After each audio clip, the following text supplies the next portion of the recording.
এখন যে পাখিটি দেখতেছেন এটা হলো কালিম পাখির একটি জাত। কালিম পাখি হয় নীল কালার, ঠোঁট লাল। আর এটা হলো সারা শরীর ব্ল্যাক আর সাদা হালকা একটু রেক আছে, আর ঠোঁট হলো লাল টকটকে। এই জাতের পাখিগুলো দেখতে খুবই সুন্দর। তো এটার আরেকটি নাম আছে, ইংরেজি নাম মোরহেন পাখি। এগুলো সাধারণত জলে বসবাস করে, এগুলো জলের আগাছা খেয়ে বেঁচে থাকে।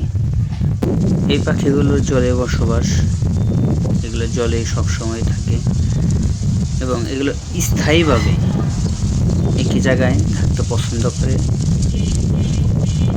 আর এগুলো খাবার দাবারের প্রতি তেমন অন্য কিছু খাবার দাবার নেই, এগুলো শুধু পানা বা